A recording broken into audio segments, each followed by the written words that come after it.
চর সবসময় শিল্পীর পটে আঁকা ছবির মতো।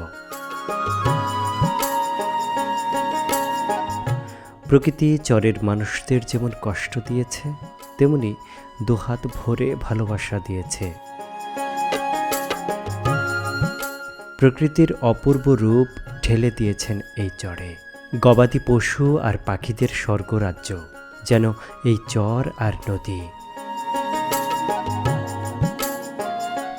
প্রতিটি ঋতুতেই চরখানপুর নতুন রূপ নিয়ে হাজির হয়। চরের জীবন কতটা সাদামাটা আর সুন্দর, চরে ভ্রমণ না করলে আপনি কখনোই বুঝতে পারবেন না।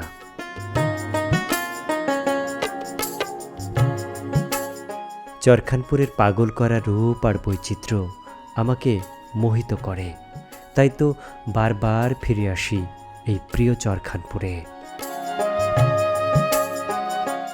চরখানপুরের আলো, বাতাস, নদীর স্বচ্ছ টলটলে জল আপনাকে মোহিত করবেই, এটা হলফ করে বলতে পারি।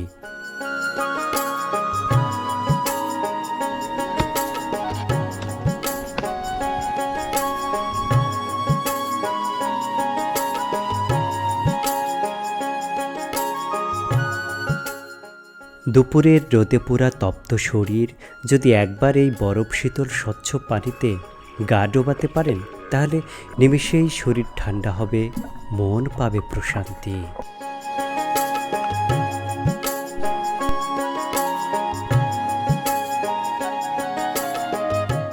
চরখানপুরের এতিম, প্রতিবন্ধী আর হতদরিদ্র বাচ্চাদের মুখে একবেলা খাবার তুলে দিতে পারা আর খাবার খেয়ে তাদের তৃপ্ত চোখের চাহনি মনকে পুলকিত করে, হৃদয়কে করে প্রশান্ত।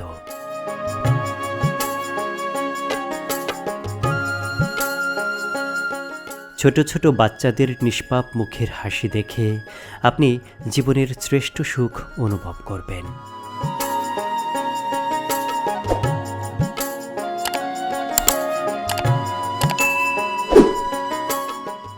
এদের মতো যাতে সেও একদিন এদের মতো দৌড় ঝাঁপ পারতে পারে, তাদের সাথে চলতে পারে, খেতে পারে, সেই শুভকামনাটাই তার জন্য থাকবে।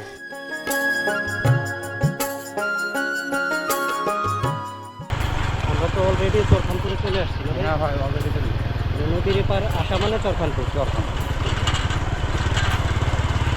অনেক কষ্টের পরে আমার মুখে হাসি ফুটছে ভাই, যে মরুভূমির মধ্যে আসলাম এতক্ষণ।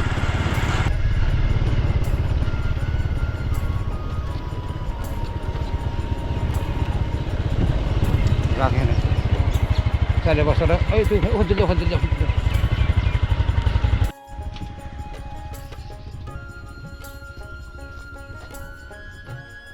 আপনার এই যে বস্তাগুলো নিয়ে যে আসলেন, কেমন কষ্ট হয়েছে?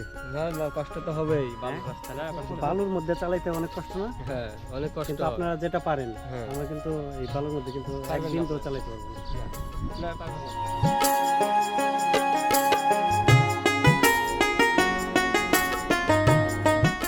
মরুভূমির মতো পথ পাড়ি দিয়ে অবশেষে চরখানপুর এসে পৌঁছালাম। লম্বা সময় পর চরখানপুর আসলাম, তাই পরিচিত জায়গা, প্রিয় মানুষদের সান্নিধ্য আর মনোরম গ্রামীণ পরিবেশ দেখে মনটা আনন্দে নেচে উঠল।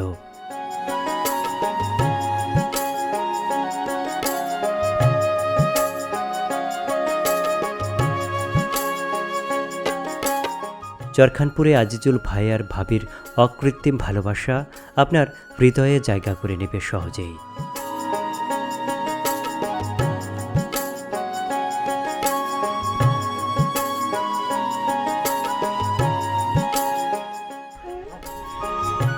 চরখানপুরে এসেই খেতে বসে গেছি। ভাবি কত কিছু রান্না করে রাখছে, যে এটা কি আলু ভাজি, তারপরে এটার মধ্যে রান্না করে রাখছে ভাবি খাসির মাংস, তারপরে এখানে রয়েছে ডাউল, বিখ্যাত ডাউল চরখানপুরের, আর এই যে ভাত দিছে ভাবি এটার মধ্যে। আমি এখান থেকে কিছু ভাত নিয়ে খাওয়ার চেষ্টা করি, ভাই কিন্তু শুরু করছে। চরখানপুরে আজিজুল ভাই আর ভাবির আপ্যায়ন সত্যি মন ছুঁয়ে যায়। আমি আসবো বলে কত কিছু রান্না করে রেখেছে। বিস্কুট চানাচুর খাবার পরপরই ভাবি ভাত খেতে দিল। বিকেলে আমরা ভাবিরা যে মায়ের মতো হয় সেটা চরখানপুরে ভাবির স্নেহই আবার প্রমাণ করে দিল। ভাবি খান না আমার দেখাইতে দেন।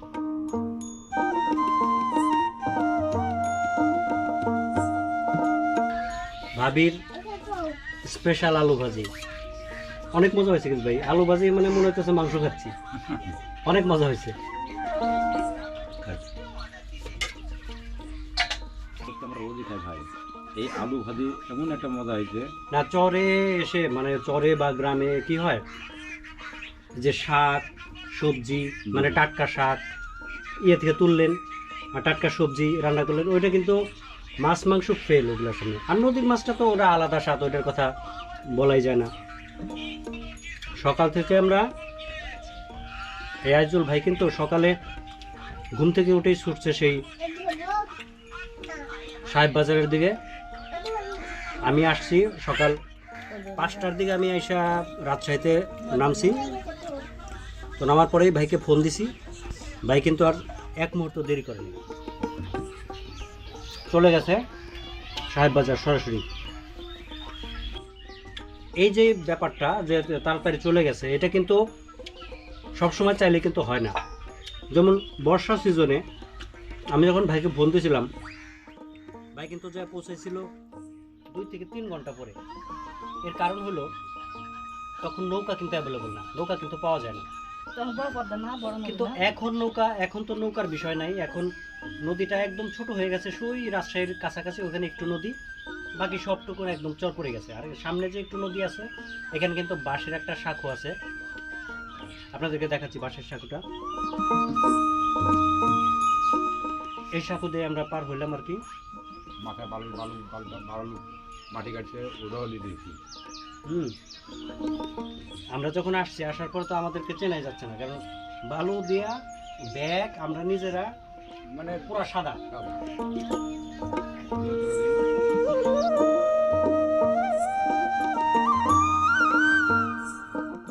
দুপুর হতে খুব বেশি দেরি নেই আর, তাই সবাই মিলে একসাথে হাত লাগিয়েছে যাতে সহজেই আর দ্রুত রান্নাটি হয়ে যায়, কারণ বাচ্চাদের খাবার বলে কথা।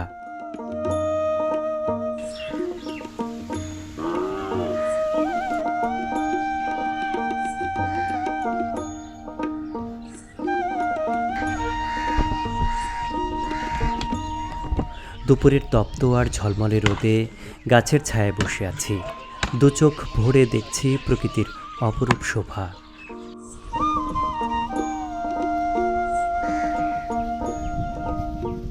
এই কাকা আর এই ভাই দুজন মিলে দুটো চুলো তৈরি করছে রান্না করার জন্য।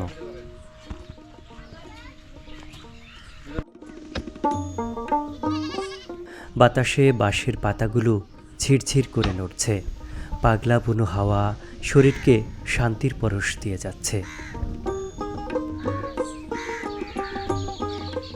এদিকে রান্নাবান্না হতে থাক, আমরা একটু ভারত এবং বাংলাদেশের সীমান্ত এলাকা ঘুরে আসি।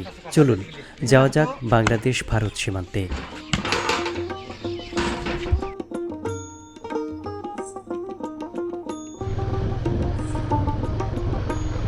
চরখানপুরের মাটির ছোট ছোট ঘরগুলোর পাশ দিয়ে ছুটে চলেছি বর্ডারের দিকে।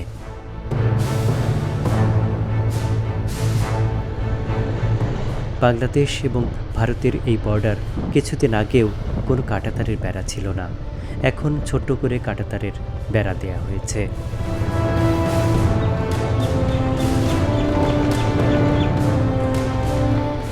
ভারত বাংলাদেশ সীমান্ত এলাকার ঘরবাড়িগুলো ছোট ছোট আর খুবই নিচু।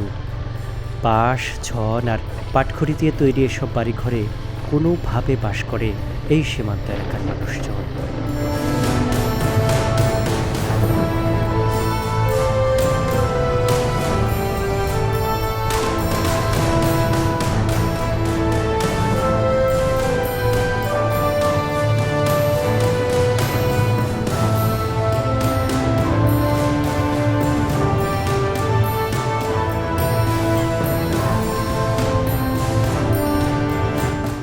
এই যে এইখানে যে আসলাম, এটা তো আমরা একদম ভারত সীমান্তে চলে আসছি না? একবার ভারত সীমান্ত এটা।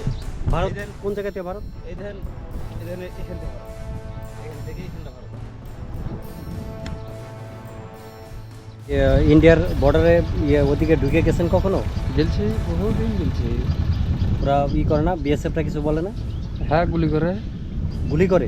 হ্যাঁ গুলি খাইছেন নাকি কোনদিন? গুলি আমরা খাইনি, কত লোক মরে গেছে এরকম। মরেই গেছে? মরে গেছি। হ্যাঁ, এখন যাওয়া বদ্ধ আছে গোটা 10-12 বছর থেকে যাওয়া বন্ধ। বদ্ধ। কাকা কি বললেন, আপনার বন্ধু বান্ধব অনেকে মারা গেছে? না, হ্যাঁ যখন আমরা ভারত পূর্ব বাহিনী যেতাম, হ্যাঁ। আমার সরকার নিম্ন না হলেও 15-16টা ছেলে পেলে উঠে গেছে সব গুলিতে। গুলিতে মারা গেছে? সব গুলিতে মারা গেছে বিএসএফ এর গুলিতে? হিসেবে গুলি। আমার তো অনেকদিন গুলি মেরেছে, কিন্তু গুলিতে তো আমরা তো গুলি পড়িনি, আমরা শুয়ে গেছি। আচ্ছা আচ্ছা। এখন তো আর ইন্ডিয়ার যাতায়াত নাই, আগে যাইতেন? আগে যাতায়াত ছিলাম, এখন আর তার সেরকম সময় নাই, এখন গেলে গুলিতে পরিস্থিতি খুব খারাপ। আচ্ছা আচ্ছা, মানে পরিস্থিতি এখন খুব ভয়াবহ। খুব ভয়াবহ। তাহলে আমরা আর ওইদিকে না যাই ভাই, কারণ গুলি করতে পারে। হ্যাঁ, আমরা এই দিকে যাই, চলেন। সামনে এগিয়ে যাচ্ছি, একদম ইন্ডিয়ার ক্ষেত দিয়ে কিন্তু যাচ্ছি এখন। ডান পাশে বাংলাদেশ, আর আমরা ইন্ডিয়ার জমির উপর দিয়ে চলে যাচ্ছি। ভয় করতেছে কখন আবার বিএসএফ গুলি করে, তারপরেও যাচ্ছি, কারণ একটু রিস্ক নিয়ে আসলে সীমান্তে আসতে হয়। সীমান্তের সেই ভয়টা তো থাকেই। এই যে ডান পাশে বাড়িটা, এটা কিন্তু বাংলাদেশের বাড়ি।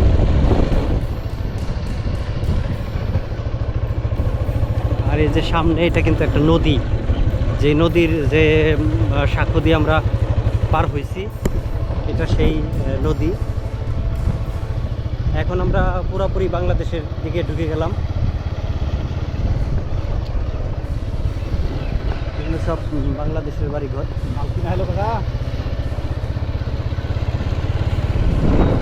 বাংলাদেশ আর ভারতের বাড়িঘরের মধ্যে তেমন বেশি তফাৎ নাই।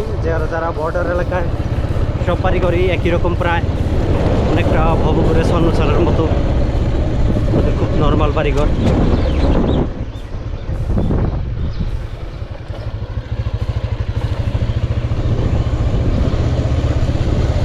আর চরখানপুর হলো একেবারে সীমান্ত। এই যে আমার সামনে যে বাড়িঘরগুলো, এগুলো কিন্তু বাংলাদেশ ভারত সীমান্তবর্তী যে এলাকা চরখানপুর, সেই চরখানপুর চরের যে বাড়িঘরগুলো সেগুলো, এগুলো আসলে খুবই নর্মাল বাড়িঘর। কিছু আছে টিনের, কিছু ছন দিয়ে করা, কিছু পাটখড়ি দিয়ে করা। তো এই বাড়িঘরগুলোতেই এখানে যারা বসবাস করে তারা কোনোভাবে বেঁচে থাকে।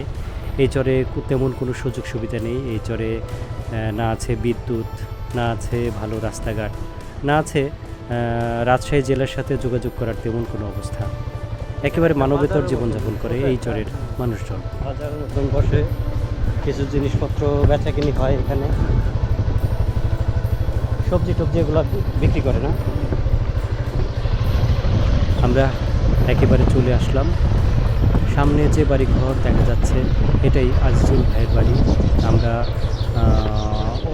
অন্য দিক দিয়ে ঘুরে আসলাম আর কি এদিকে। এই যে ডান পাশে আজিজুল ভাইয়ের বাড়ি, এখানে এই যে রান্নাবান্না হচ্ছে।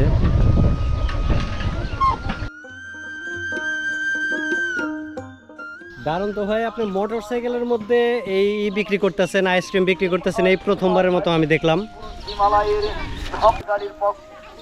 এর আগে আমি যেটা দেখছি যে সাইকেলের মধ্যে আপনার, মানে যেটা পায়ে চালায় যে সাইকেল, সেটার মধ্যে এই আইসক্রিম বিক্রি করতে দেখছি। কিন্তু আপনাকে দেখলাম এই প্রথমবারের মতো যে আপনি মোটর বাইকের মধ্যে, এই যে মোটর সাইকেলের মধ্যে উনি আইসক্রিম বিক্রি করতেছে, বাচ্চারা আসছে যে আইসক্রিম কিনতেছে। তা আপনার হঠাৎ মোটর সাইকেলের মধ্যে এটা নেওয়ার আইডিয়াটা কোথা থেকে হলো? আমার বেরোর মধ্যে যে সাইকেল চালিয়ে মানুষের হয়তো শরীর লাইলে না আনলে হ্যাঁ, তেল বুড়িয়ে কাজ করবো, দেহটা আরাম থাকবে। কষ্টটা লাগলো না, কিন্তু ইনকামটা হইলো। কিছু খরচ বেশি হইলো, খরচ বসে হলে একটু আরাম আছে না। এই চরে আপনার বাড়ি? না, আমার হচ্ছে মাজার দেওয়া। চর মাজার দিয়ে থেকে আসছেন? জি। কোথা দিয়ে আসছেন? এই সাইড দিয়ে, পার দিয়ে? পার দিয়ে। পার দিয়ে তো ইন্ডিয়ার জায়গাও পড়ছে। না না, ইন্ডিয়া কেন, এটা মিডিল চর দিয়ে। ওই দিক দিয়ে ভিতর দিয়ে আসছে।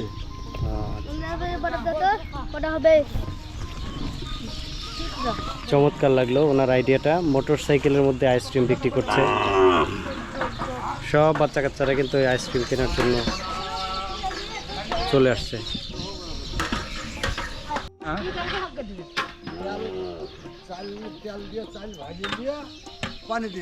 হ্যাঁ দিয়ে তখন গোস্ত সবজি দিলাম আবার পেঁয়াজের মশলা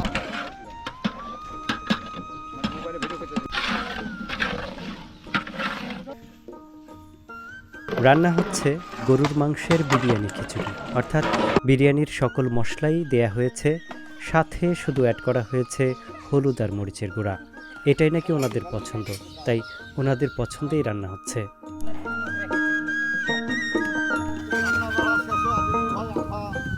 এই খাবারটি কিন্তু খুব তাড়াতাড়ি রান্না হয়নি, লম্বা সময় লেগেছে, কিন্তু আমরা সেই রান্নার ফাঁকে গোছল করে নিয়েছি। চলুন আপনাদের দেখাই এই চরখানপুর এসে কোথায় গোছল করলাম। এটা ডান পাশের এটা কি মূলত? মানে ডাক্তার মানে ডাক্তার মানে কোনো টুকটাক চলবে আর কি। ও মানে আবাদ বিবাদ হইলে পরে পল্লী চিকিৎসক।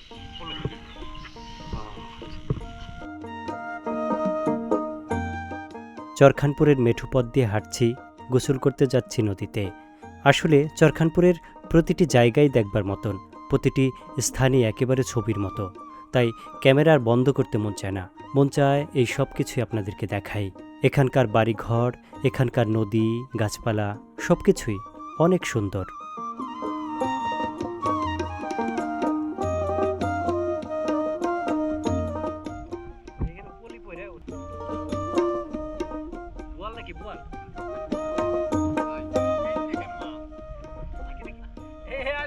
মাছ পাইছে, মাছ।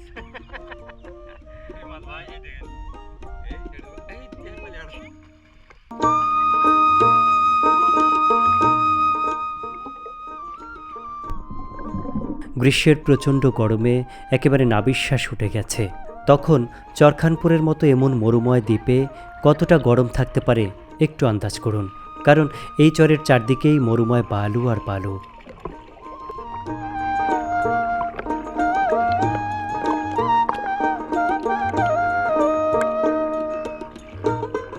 এমন হাঁপিয়ে ওঠা গরমে পদ্মার ক্রিস্টাল ক্লিয়ার জলে শরীর ভিজিয়ে কি যে প্রশান্তি পেলাম তা বলে বোঝানো যাবে না। মন চাইছিল এই কাচের মতো স্বচ্ছ আর ঠান্ডা জলে ডুব দিয়ে পানির নিচে বসে থাকি।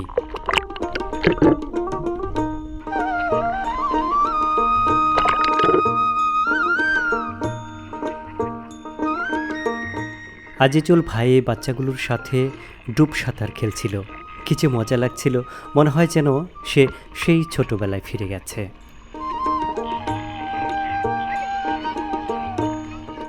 আপনার ছেলেবেলায়, আপনার শৈশব অথবা কৈশোরে কে কে এরকম নদীতে ডুব সাঁতার খেলেছেন কমেন্ট করে জানাতে ভুলবেন না।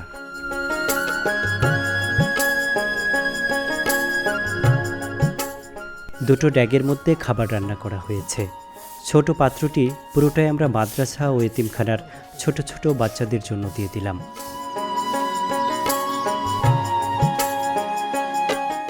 আর একটু যে বড় পাত্রটি রয়েছে সেটি চরখানপুরের গরিব, নিরীহ এবং বয়োজ্যেষ্ঠদের জন্য রাখা হলো।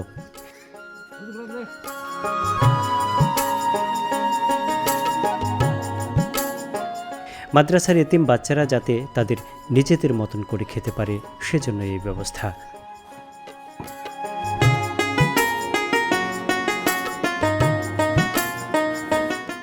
চরখানপুরের ছোট ছোট মাসুম মুখগুলো খাবার খাওয়ার জন্য প্লেট নিয়ে বসে আছে।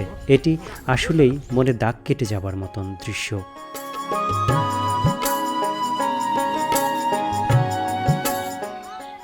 কাটি কাটি তুলো, রেডি করো।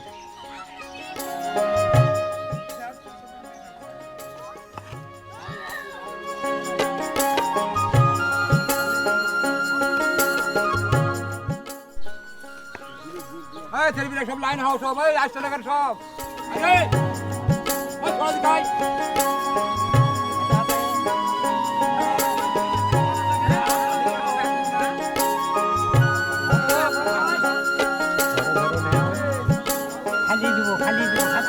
খাইতে থাকো, খাইতে থাকো, খাইতে থাকো।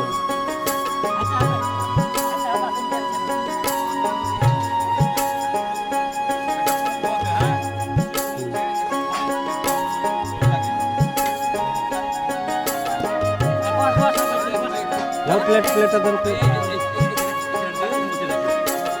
এই পিচেটাকে একটু দাও।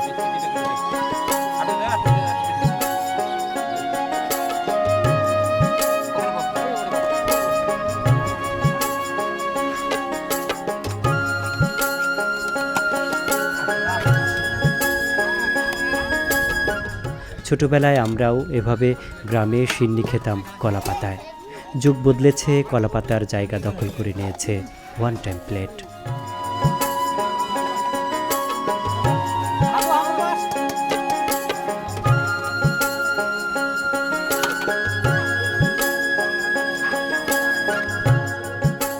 খাও খাও বাড়িতে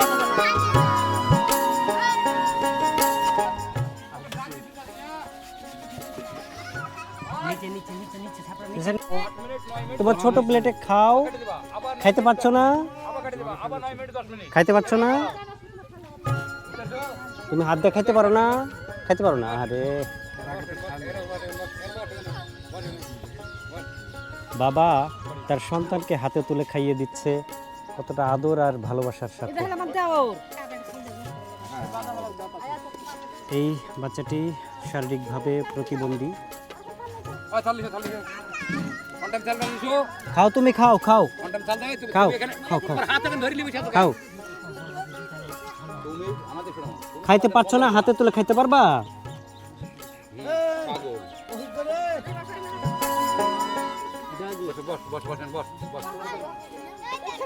এই বাচ্চাটি শারীরিকভাবে এবং মানসিকভাবে বিকারগ্রস্ত, কিন্তু ক্ষুধা তো সবারই লাগে, সবাই খাবার জন্য এখানে এসেছে। বাচ্চাটির জন্য আসলেই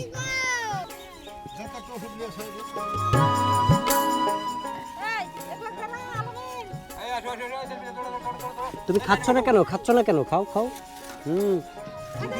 এই যে খালি যেগুলো এগুলো দিতে হবে।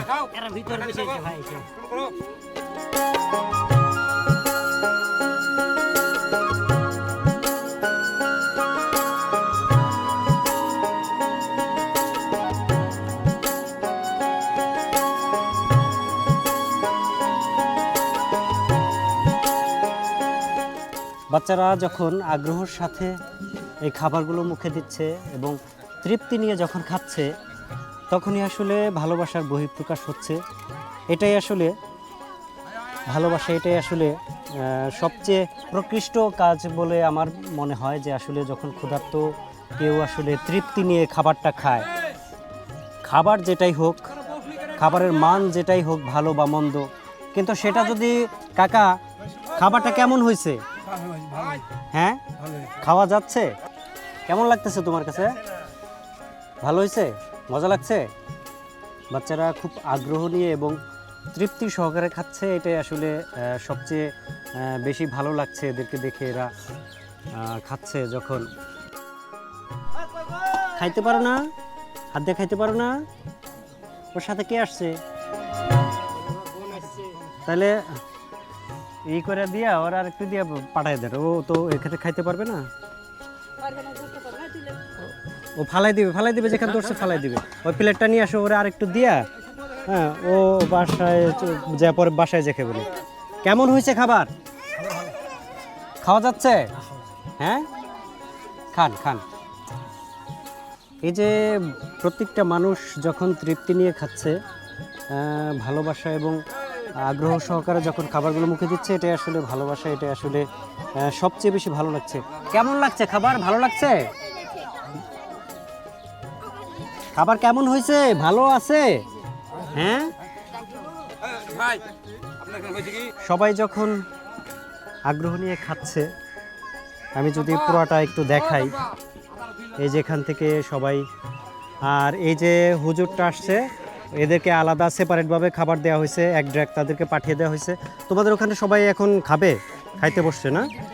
আচ্ছা আচ্ছা ঠিক আছে, আমরা ওখানেও আসবো, ওখানেও যাব। কিন্তু এই যেখানেও অনেক বাচ্চারা খাচ্ছে, অনেক আগ্রহ নিয়ে খাচ্ছে, তৃপ্তি নিয়ে খাচ্ছে। এটা আসলে খুব ভালো লাগছে যে সবাই তৃপ্তি সহকারে খাবারটা গ্রহণ করছে। আজিজুল ভাই এবং ভাবি খুব যত্ন সহকারে টেক কেয়ার করছে, কোথায় কম পড়ছে, কে পাচ্ছে না, এই জিনিসগুলো আপনি তো ঠিকভাবে দেখতেছেন ভাই, না? হ্যাঁ ভাই দেখছি আমি। কোথায় কম পড়তেছে, কোথায় ই হচ্ছে। রাস্তা দিয়ে কেউ হেঁটে গেলে তাকেও ডাকছে আজিজুল ভাই খাবার খাওয়ার জন্য। তো এটাই আসলে যে ভালোবাসা, আজিজুল ভাইয়ের ভেতরে যেই যে ভালোবাসা, আন্তরিকতা সবার প্রতি, এটাই আসলে মন ছুঁয়ে যায়, হৃদয় ছুঁয়ে যায়, যে আসলে সে কত একজন ভালো মনের অধিকারী, বড় মনের অধিকারী হলে যে রাস্তা দিয়ে যেই যাচ্ছে তাকেই ডাকছে খাবারের জন্য। এটা হয়ে গেছে ভাই, হ্যাঁ।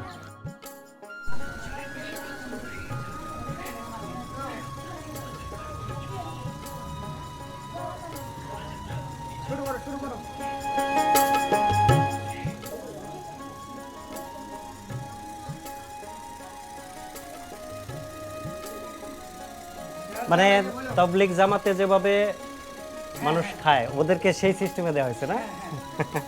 খুব ভালো লাগলো ওদের এই দেখে, মানে আন্তরিকতার সাথে সবাই একসাথে কি মানে কম্বাইন করে খাচ্ছে, এটা ভালো লাগতেছে।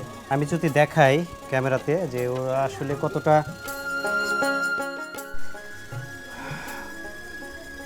তাবলিগ জামাতে যেভাবে মানুষ একে মানে কয়েকজন মিলে একসাথে খায়, ওদেরকে কিন্তু সেই সিস্টেমেই খাবার দেওয়া হয়েছে। তো ওরা অনেক তৃপ্তি সহকারে ভালোবাসার সহিত সবাই মিলে কম্বাইন্ডলি খাচ্ছে। এটা আসলে খুবই ভালো লাগছে ওদের খাবারের এটা দেখে। ছোট ছোট কচি কচি মুখগুলো যখন আল্লাহর দরবারে ফরিয়াদ করে, সেটা কিন্তু আল্লাহ আসলে শুনে। এই বাচ্চাদের কচি মনের, কচি প্রাণের যে আকুতি, সেটা আসলেই হৃদয় ছুঁয়ে যায়।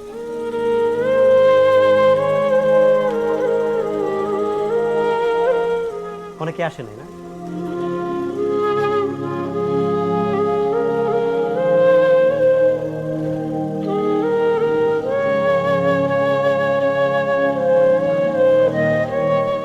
এই যে আমার সামনে যে ছোট ছোট মাসুম বাচ্চারা রয়েছে, এরা কিন্তু এই মাদ্রাসাতেই পড়ে এবং এখানে কিছু ডেডিকেটেড টিচার রয়েছে যারা আসলে তাদেরকে খুব মন দিয়ে পড়িয়ে থাকে।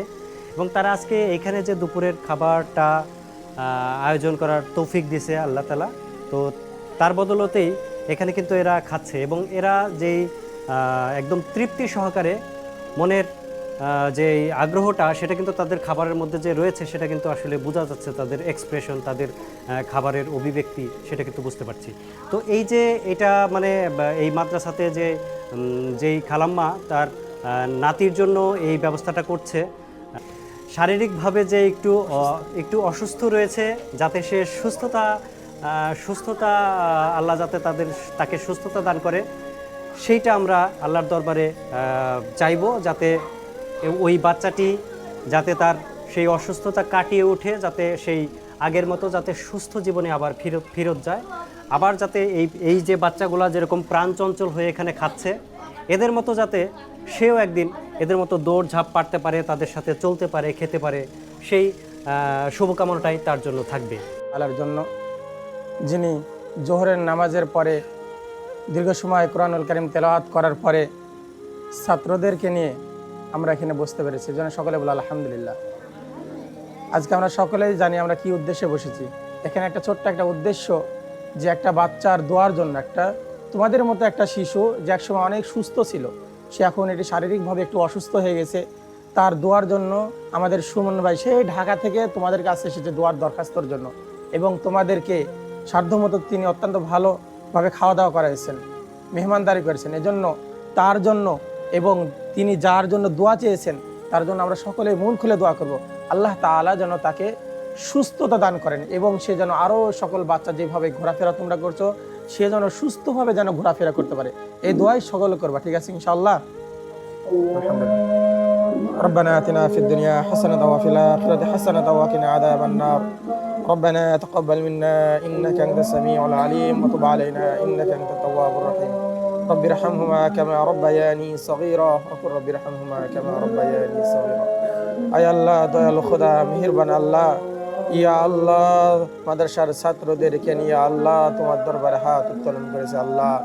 ইয়া আল্লাহ, ছোট ছোট মাসুম বান্দা হাফিজে কোরআনদেরকে নিয়ে আল্লাহ আপনার দরবারে হাত উত্তোলন করেছে আল্লাহ। ইয়া আল্লাহ, মেহেরবানি করে আল্লাহ আপনি আমাদের জিন্দেগির গুনাহগুলো মাফ করিয়ে দিন। ইয়া আল্লাহ, আপনি আমাদের জিন্দেগির গুনাহগুলো মাফ করিয়ে দিন।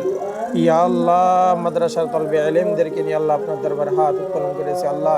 ইয়া আল্লাহ বিশেষ এক আল্লাহ মহৎ এক উদ্দেশ্যে একটা হাত উত্তোলন করেছে আল্লাহ। ইয়া আল্লাহ আমাদের সুমন ভাই আল্লাহ একটা বাচ্চার জন্য দোয়া চেয়েছেন আল্লাহ, সে শারীরিকভাবে একটু অসুস্থ আল্লাহ। ইয়া আল্লাহ মেহেরবানি করে আপনি তাকে সুস্থতা দান করেন আল্লাহ।